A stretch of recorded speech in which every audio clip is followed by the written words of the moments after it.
Hello दोस्तों, कैसे हैं आप सभी। आशा करते हैं कि आप सभी बहुत अच्छे होंगे। आज हम एक ऐसे टॉपिक के बारे में जानते हैं जो कि 16 दिसंबर को एक घटना घटी थी। 1971 की बात है। क्या घटना घटी थी? क्योंकि 16 दिसंबर 1971 को भारत ने पाकिस्तान से लड़ाई कर कर 1971 के युद्ध में बांग्लादेश को आज़ाद कराया। यह कह सकते हैं कि बांग्लादेश एक देश बनाकर दे दिया। यूएन में जाकर के कहा और बताया कि किस प्रकार से काम किया, तो जानते हैं। और ये इंडियन एक्सप्रेस के एक न्यूज में लिखा गया आर्टिकल है। इन विजय दिवस के बारे में बताया गया, रिकैप बताया जाएगा। 1971 का वार हुआ था इंडो पाक यानी भारत और पाकिस्तान के मध्य में। और किसका बांग्लादेश का जन्म हुआ था इस युद्ध के बाद से। क्या कहानी है थोड़ा सा इसको जानते हैं। जैसे हम आपको थोड़ा सा एक जानकारी दें, जैसे मान लीजिए ये आप थोड़ा सा ये मान लीजिए भारत है। इस प्रकार से ये मान लीजिए भारत है, इधर पाकिस्तान बैठा हुआ है, इधर आपका बांग्लादेश बैठा हुआ है।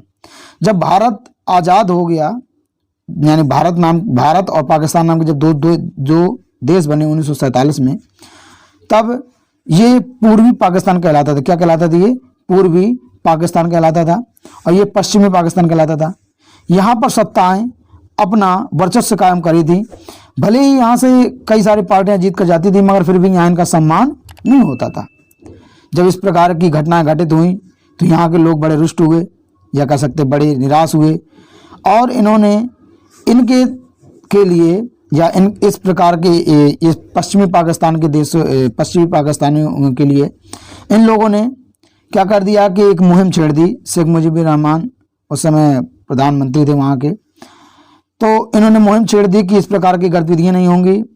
और वहाँ ना तो प्रॉपर शौच की व्यवस्था थी, ना ही सुविधाएं थी, किसी प्रकार सुविधाएं नहीं थी, ना स्कूल थे, ना मेडिकल के सुविधाएं थी। इस प्रकार कोई सुविधा नहीं थी। यहाँ के लोगों को गुस्सा हो गया और ये लोग और जा कर के इन लोगों ने खिलाफत करना शुरू कर दिया। और ये जो पाकिस्तान, इस साइड का जो पाकिस्तान था, इसने भारत का पूरा भांडा फोड़ते हुए कहा कि भारत ही गतिविधियां कर रहा है। तो इस प्रकार की गतिविधियां हुई। और जब गतिविधियां हुई तो भारत को स्वाभाविक सी बात, मान लीजिए भारत है, ये पाकिस्तान है, पूर्वी पाकिस्तान है, तो भारत को हराने के लिए, यह कह सकता है कि इसको, यह कह सकते हैं पश्चिम पूर्वी पाकिस्तान को हराने के लिए, पूर्वी पाकिस्तान को हराने के लिए पाकिस्तान ने यहाँ से माध्यम से होते हुए, मान लीजिए जैसे भारत है, यहाँ से होते हुए पाकिस्तान को, ये पूर्वी पाकिस्तान को कंट्रोल में लेने के लिए कई प्रकार की गतिविधियां करना शुरू कर चुका था।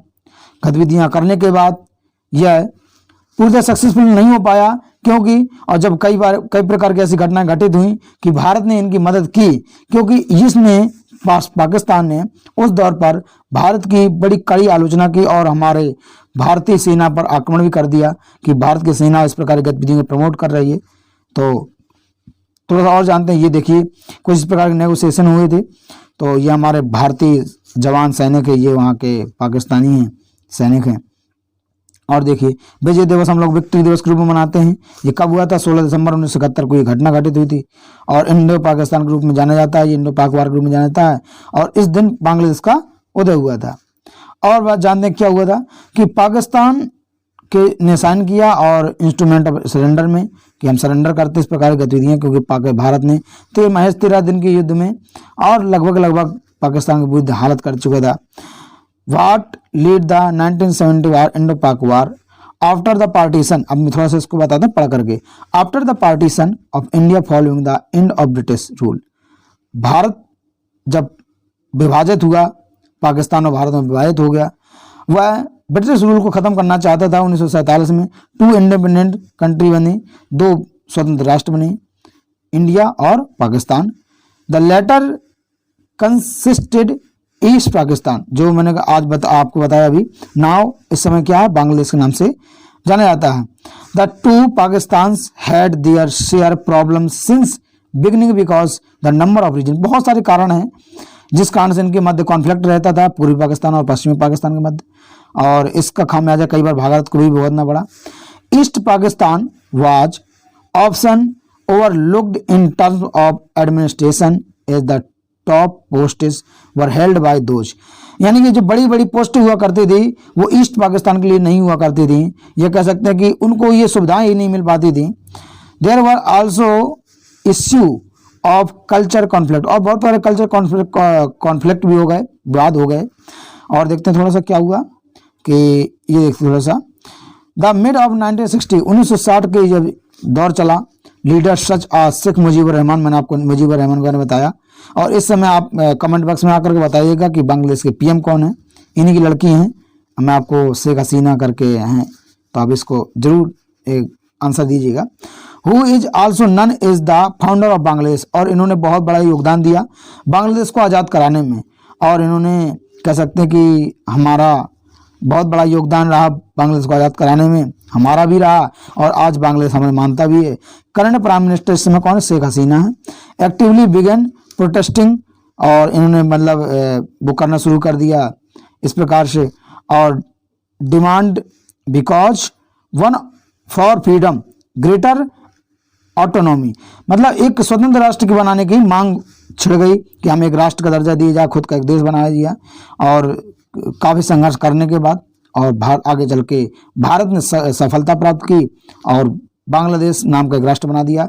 जुल्फिकार अली भुट्टो उस समय पाकिस्तान के पीपल्स पार्टी के और मतलब प्रवक्ता हुए, कह सकते हैं कि लीडर बने। ऑफ द 138 सीट, 138 सीट में 41 सीट जीत गए और वेस्ट पाकिस्तान में। But Mujibur had a clear overall majority, लेकिन मुजीबर रहमान को भी क्लियर मिली, लेकिन become the prime minister of the हाउयर इंस्टीट्यूट, और वो कौन? शेख मुजीबर रहमान को छोड़ करके जुल्फिकार अली भुट्टो वहाँ के प्रधानमंत्री उस समय बन चुके थे। यह बात गवारा हुई और उनको बात ये पसंद नहीं आई। Military began brutal crackdown the mass of slaughter Bengalis, और कई सारे बंगालियों को मारा। इस प्रकार की घटना घटित हुई और बड़ी क्रूरता घटना हुई। लेकिन महज 13 दिन के युद्ध के बाद भारत ने इनको बड़ा 26 March is now the mark is the Bangladesh independence day, 26 March को आज़ाद हुआ। और 16 दिसंबर को देखो लड़ाई खत्म हुई थी, 26 मार्च को आज़ादी उसने मनाई, समझ रहे हैं? 26 मार्च को आज़ादी मनाई। और ये देखिए 16 दिसंबर को विजय दिवस के रूप में हम लोग मनाते हैं। ये देखिए 16 दिसंबर को हम लोग विजय दिवस के रूप में मनाते हैं। और ये उस समय के तत्कालीन फोटो है। और ये कुछ जानकारियाँ थी आपको मेरे माध्यम से दी गई। अगर मेरी मेहनत आपको पसंद आती है तो इसको ज़्यादा से ज़्यादा लोगों में प्रसार किया करिए। Thank you. जय हिंद, जय भारत, वंदे मातरम।